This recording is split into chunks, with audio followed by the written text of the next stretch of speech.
What's going on, guys? I know, another car update video. I know, but just is what it is. I want to get back to making videos, posting videos. Truth is, I've been making videos, I just haven't posted them, which is why I'm making this video, to tell you that I have videos that I'm going to post, but they're like videos that I made a month ago. I made a few videos, and then here's the real truth. If I don't record the video, do the thumbnail, and post the video all within like 24 hours, usually it would just go into like the back burner and just sit there for sometimes like 3 months. And then the video feels old, and it's like, well, I probably wouldn't have worded it that way. And that compiled with on top that I don't like most of my videos, they just don't get posted. And then that's not good, because I'm wasting my time making videos that I'm not going to post. And then you guys go without, like, oh, I guess he just doesn't care about us or the knives anymore, when it's not true. So I have 1, 2, 3, 4, 5 videos that I want to tell you are on the way. I did a Sebenza update video. Not an update. I've got my notes here. I have a Sebenza history video, and I just show off a really nice BG42 regular, and I think it's cool to see. And then I also went into a little bit of the history and how and why BG42 and the ATS34 and then the S30V and then the S35VN. And I have experienced all of those steels except for the ATS34s, which is the very, very early like P prototype Sebenza stuff, you know, when the Sebenza first come out. And I just kind of give how I felt over the years. I mean, I have a lot of experience with Sebenzas, and even BG42. I mean, I've owned probably 5 BG42 Sebenzas.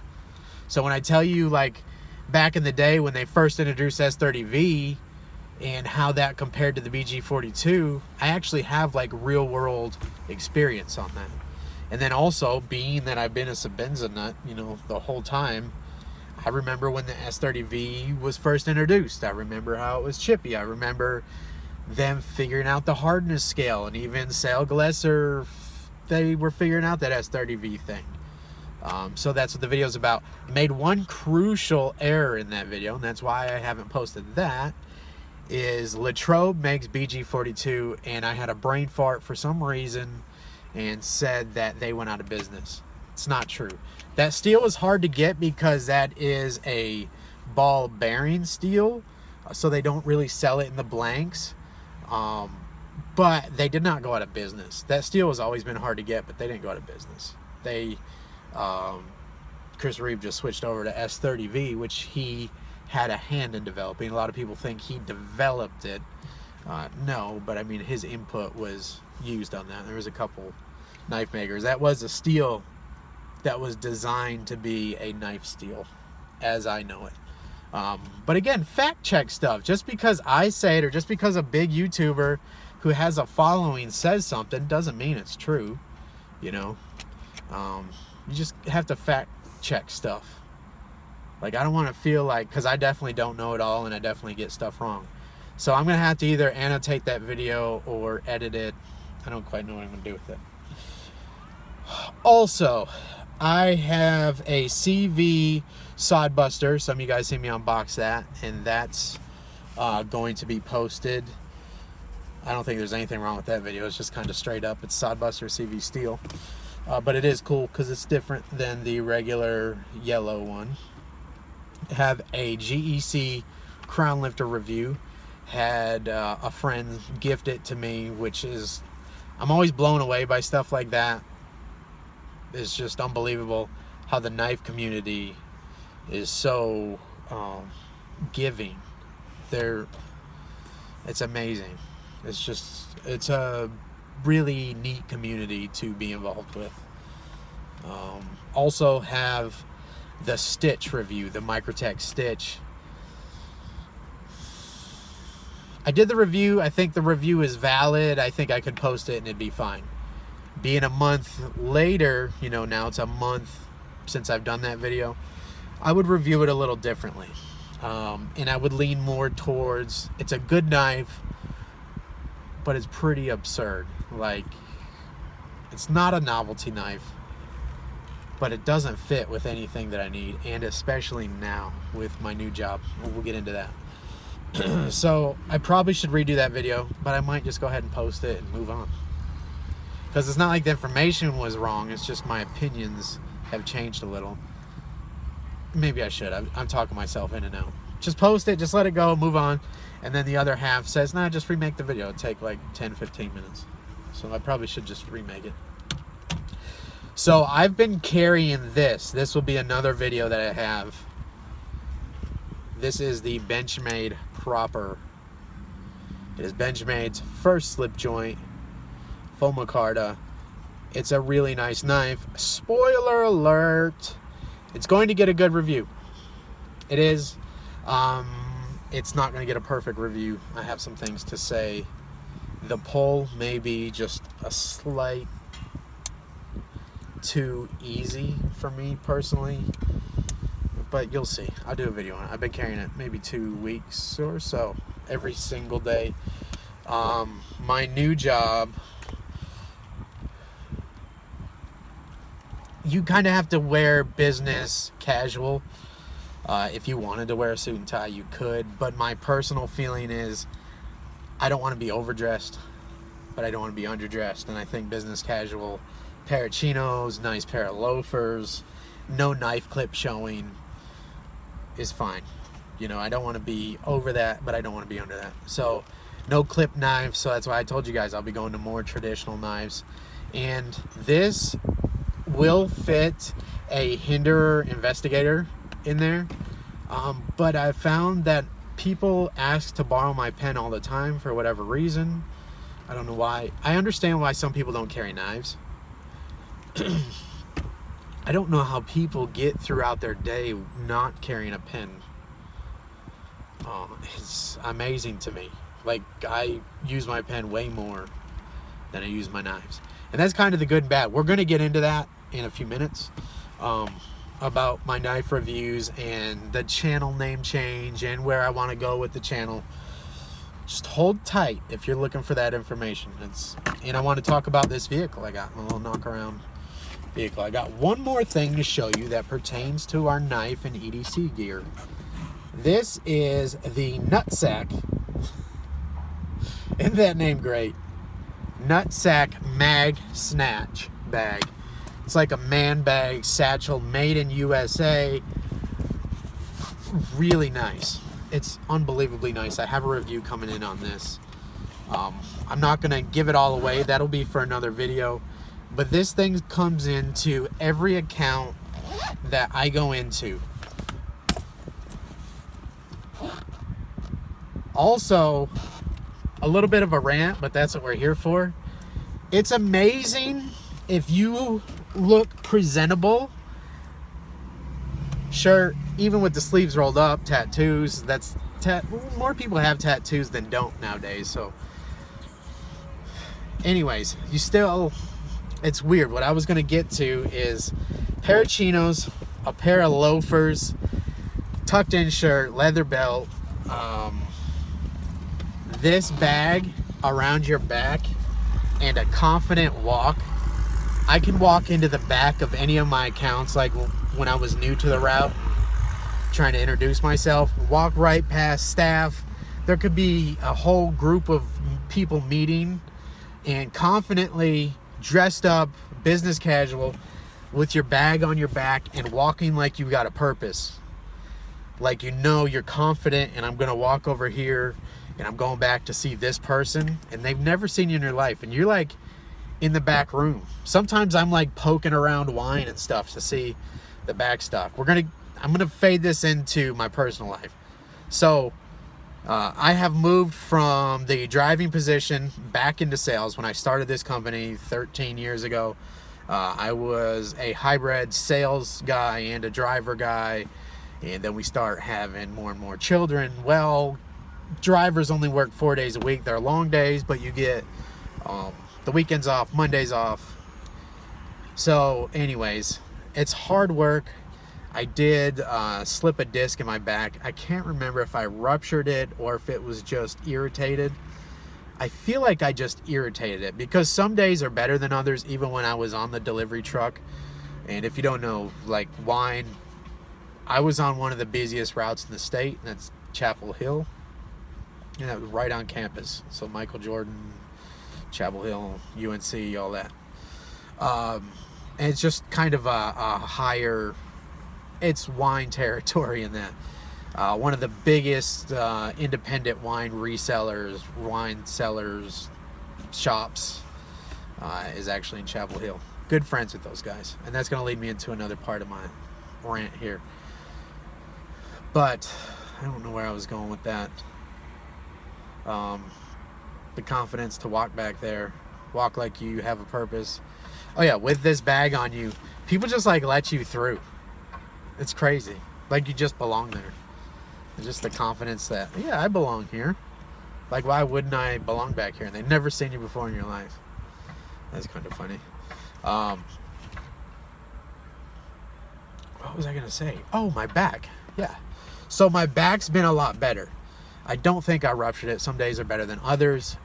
Now, since I've been doing this job about a month now, I haven't felt this good in a long time. And that's really nice. It's also nice being in complete control over your time. The hours are about the same, so you still work 50, 60 hours a week. And when busy season comes, when busy season comes, it could be more. But I get to absolutely control. That's the nice thing. They let us run the whole business like it's our personal, like our business that we started up. So I can go see my account whenever. Of course, you have to produce, otherwise there's no use in you having a job. But I have big accounts. I have like Costco's, I have Sam's Club, I have a bunch of Harris Teeters, I have Lowe's Foods, Earth Fare, did I say Whole Foods, some boutique like wine shops, and a restaurant or two. And I also have the freedom to go open up other restaurants. Like if I wanted to, I could put together a little proposal, order down some samples. I get like 100 free samples a month that I can order anything I want, either for me or to sell stuff or to taste with customers or whatever. There's a lot worse jobs than this. But what I was going to say is that for anybody wondering like how and why, and just like a word of advice, I guess. I don't know how to word it, and I'm not going to cut this. This is just like a stream of consciousness. It was really funny. I picked up this little knock-around vehicle, and it's almost like I knew when I slipped a disc in my back, I said, okay, well, I'm going to get better and go back and do this. But I have always, no matter what I've done in my life, work-wise, tried to do as good a job as possible. So one of my first jobs was I got working papers about 15 years old. And the apartments that we stayed in when we first moved here from Western New York to North Carolina, I was a pool boy. And I took care of the pool. Well, it wasn't but maybe a month into that where he's seen that I was doing a good job and cleaning out the bathrooms well. I've done that. Even if you're cleaning a bathroom, do a good job. People notice. So he's seen how well the bathrooms were kept up, especially for like a 14 or a 15-year-old kid, He's like, hey, I'm actually turning a few apartments. If you want to come, we'll turn some apartments together. What that means is when people move out, the maintenance crew, it was only one guy at the time, kind of a smaller apartment complex at the time. There was only him, and he was looking for like a part-time helper, and I was the pool guy. And then he seen I was doing a good job, so he went ahead and we turned a few apartments together. I was basically scrubbing toilets and scrubbing down cabinets and stuff. If the walls needed to be patched or a little touch up here and there.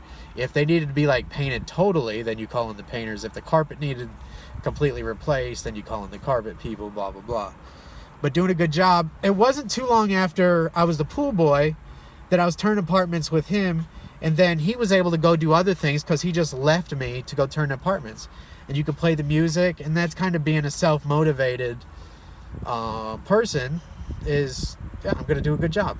You know, even though I was getting paid by the hour, I didn't waste time. I got in there, I did as good a job as possible, got out, asked them, you know, what do we have next? And there was always something to do next. So, and it's the same thing when I got into this job. I mean, and I've had a ton of jobs in between there, but the same could be said for all those jobs. I could tell you how I went from the lumber guy at Home Depot to the pro desk, to helping contractors, to, as soon as I got in the pro desk, putting together big, like if somebody wanted to build a shed, we could build the shed on the computer, and then the computer will print out like a list of everything that they need, like a supply list.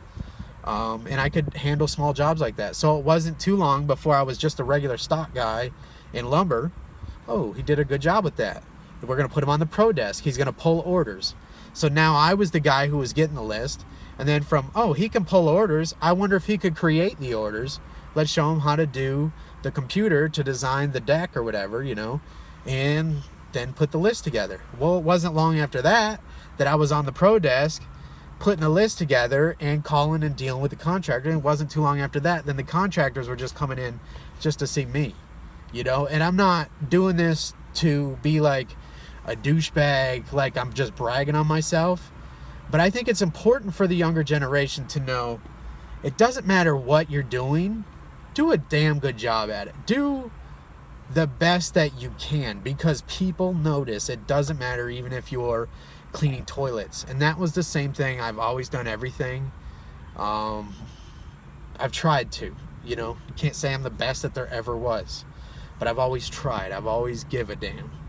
So fast forward, you know, to 10 years ago. Fast forward 10 years ago, I know. But I was a driver and in sales. And I did as good of a job as I could. And then we started having kids. I went into drive 4 days a week. I got to pick the route I wanted. I wanted the busier route. And I did a good job. No complaints. My whole career I've been here, I've never had one complaint. In fact, I've been sent to do other people's routes, and I have made friends with the receivers that have problems with other folks. And really, it's just people skills. Sometimes when you're dealing with people, and again, this is giving a damn about your job and trying to make the situation better. Because how many people do you know who hate their job? They hate what they do. They come in, they just do it, they do a shitty job, and then they go home, they collect the paycheck, and then they stay stuck on that same loop. They're round and around. 2 years, they're still just miserable. And I feel bad for those people, but I don't, because you can usually look for another job. Find something that you like. I guarantee that shitty job that you think is bad, if you were to just care and just do a good job, it's going to lead into something else. You're going to get to know somebody who does something else. Just like when I was driving for this company, I got to know all the people. I got to know presidents of 5-star country clubs with multi-million-dollar homes, and the country club is there, and I talked to the head wine guy who's having talking with the president, and they're setting up the wine dinner, and I'm just the driver. But I've been talking to that guy, and we're friends now. And I've done the same thing with the wine, like the biggest reseller of wine, the biggest seller of wine independently, wine shop. I could have left this job and got a job as the sales position there. You know, so sometimes your job that you don't think will lead into other stuff just with your attitude. And that's kind of how I moved back into sales. As soon as like the position come available, I was like, you know what? I think it's time for me to go back into sales. My back, it may be a few more days a week than I'm used to working, but I get to call all my shots. it really is a lot better. I don't have really anywhere I have to be, hard deadlines. The job before was very, you had to be up, you had to be here, you had to make this cutoff time, you had to do this, you had to do that, you have to see these people by this time, this. And even with that, though, still kept a positive attitude and made the best of it. You know, and you show that you're dependable. All the salespeople, try to help them as much as possible. Don't be a jerk to them. And then when you need help, they were more apt to help me. And I try not to ask for help. I try not to ask for much help, you know, unless you need it. You can't be afraid to ask for help, but I don't want to be a burden on anybody either. So, and I say that, like, not do something for somebody and then it's like, oh, you owe me something. And now I'm going to, you know, a week later get what you owe me back. Hey, I helped deliver that for you, so now you take this because you owe me. No, it's not like that. If you live your life like that, that petty, that's a tough life. I wouldn't want to live like that. But anyways, and the power of positive attitude like that can lead into other things. It's just so funny. I know I wanted to discuss this car and the situation real quick here. I know it's not real quick. It's almost 30 minutes in. But it's just like a stream of consciousness. I just want to let you guys know. I know I do have younger viewers who, if this can help just one person maybe think differently and approach their jobs or how they operate a little differently, then I won. You know, that's worth my time. It's worth my time sitting here for a few minutes and letting you guys know. It's just so funny. So my wife is a GM for a pretty large chain, and she operates the same way. Do a damn good job for a restaurant chain. It's not fast food. But anyway, most of you guys probably have one in your neighborhood. But anyways, so she's always done a good job. She talks to all the people. In fact, when they moved her out of our area because they closed down her restaurant, they closed down all the restaurants that they did not own the property to. If they leased property, they closed that restaurant down. I think it was a smart move. They're doing pretty well now. But anyways, when they closed it down and they moved her to another store, a lot of her customers who asked for her by name and come in to see her followed her. They drive 15 to 20 minutes up the road now to go to this particular one, when they could go 15 to 20 minutes the other way and hit that one. Do you know what I mean? So anyways, just getting to know people, and this does pertain to what I was trying to get to. She has built up relationships with this guy in Raleigh. He is like the head guy for a big car dealership. He gets in used cars and all that stuff all the time. So back when I blew my back out, and I know I'm jumping around a lot, I do have a point. When I blew my back out, I said, that's okay. Well, I'll go back into this for now. I'm going to let everybody know that I'm interested to go back into sales. And then what I'll do is I'll go back into sales, and I'll just get like an older Honda, because Hondas you can rack up a lot of miles on, cheaper on gas. I said I'll just get a little older Honda stick shift, and then I'll put like 500,000. I'll ride it until it dies. You know what I mean? That's just what I'll do. So fast forward 2 years from then, here I am. So my wife, knowing that guy, as soon as this job, they created this job, not for me, but they were creating this route, and they knew, oh, okay, we already have a guy we can pull out and put in that slot. And here I am. I got the job. Had to do the interview and stuff like that, but got the job. And then a week later, I was like, I can't drive my Dodge Ram, 200 miles sometimes a day and burn up all that gas. Yeah, I can. It's a write-off and this and that, but it's not smart. So I said, okay, well, time to go looking for a car. My wife knew the lead guy at the dealership. He said, okay, well, tell him to go poke around my website. So guess what? There was a 08 stick shift, exactly what I said. Honda, exactly what I said. Blue sunroof, all that. The car is not like, oh, it's almost brand new. No, 08, that's exactly what I wanted. A little bit cheaper to insure, Already has a few door dings on it and stuff. It looks decent. It's good. I'm not ashamed to drive it. I like driving it a lot.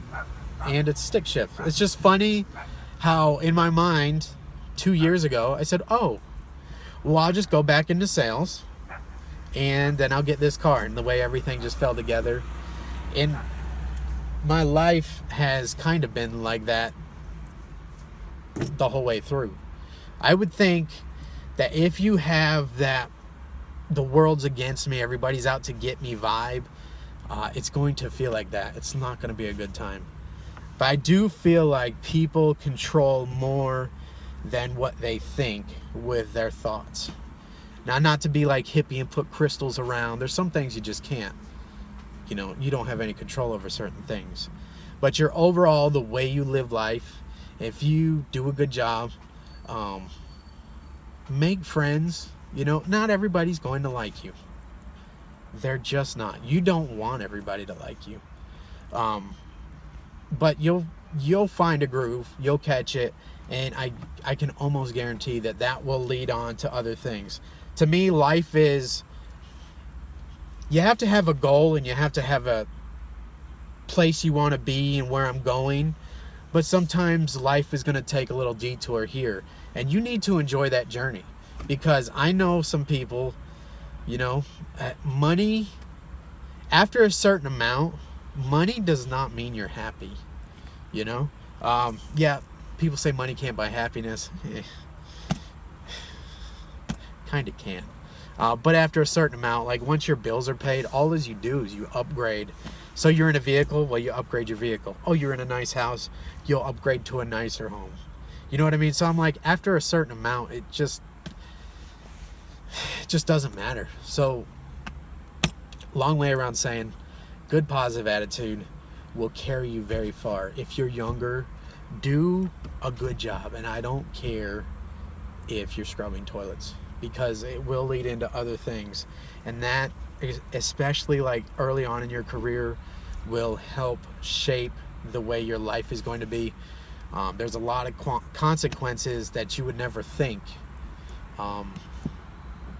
Like just having a fling with a girl and you don't protect yourself, you could have a kid at 15, 18. And even at that point, that can either be a mistake or you could turn it into a blessing. You know, we planned our life. I met my wife very early. That'll be for another video. But we have always worked hard. Again, like I said, how I am do a good job. My wife has always been the same way.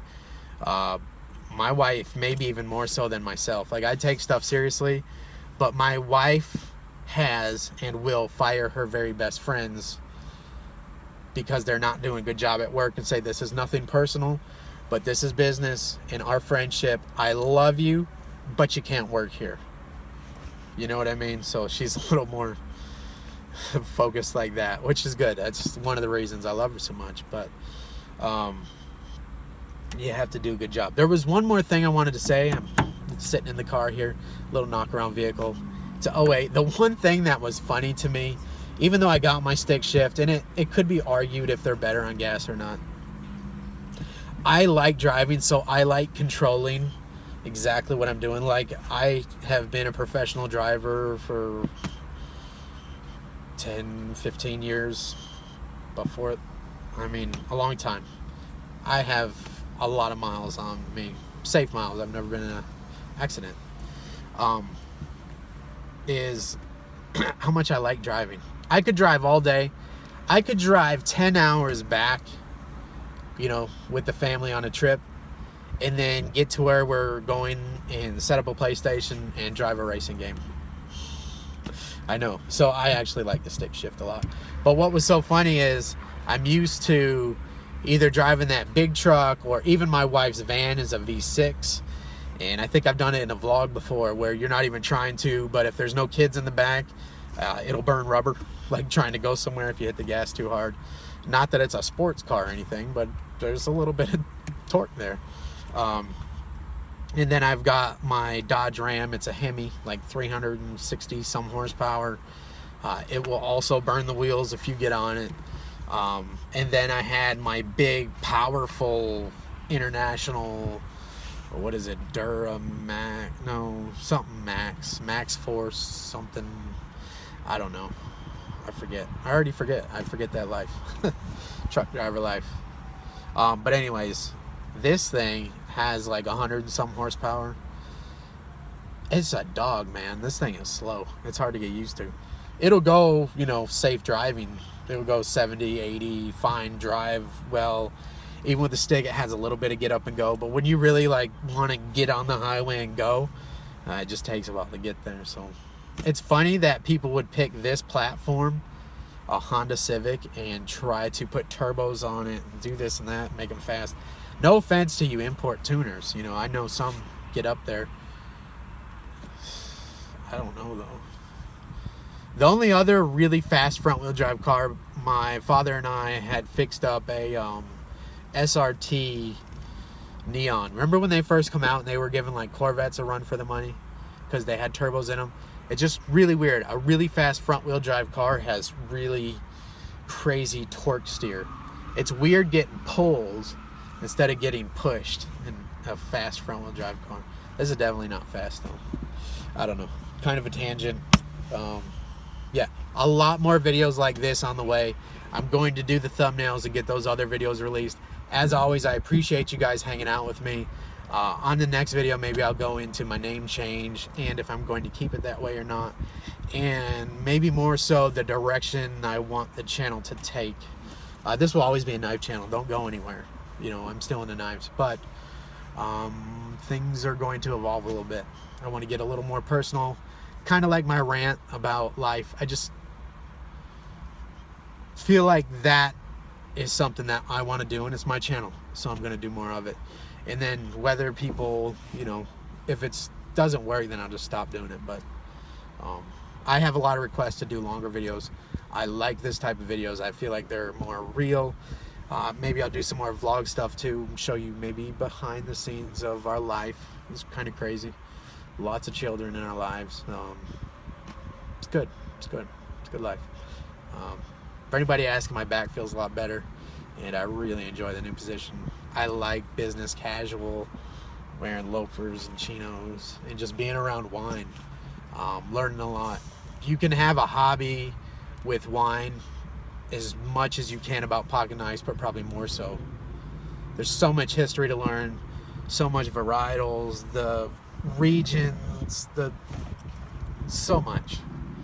I get to go to big wine tastings. I get to do the wine tastings, free sample bottles, suppliers come down. Like, it's part of my job description to try that wine because I have to know when somebody asks me about it. I have to know. So it's fun.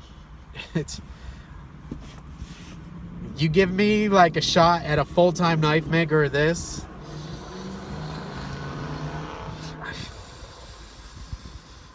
it'd be a tough toss-up, you know. Love knives, but not getting dirty, and you get to go around and be around all this stuff. I don't know. I like what I do. It's gonna be a big difference in my life. So, all right, guys, that's it. Think positively. If you're younger, do a good job. I know I've said it, but I can't say it enough. That's it. See ya.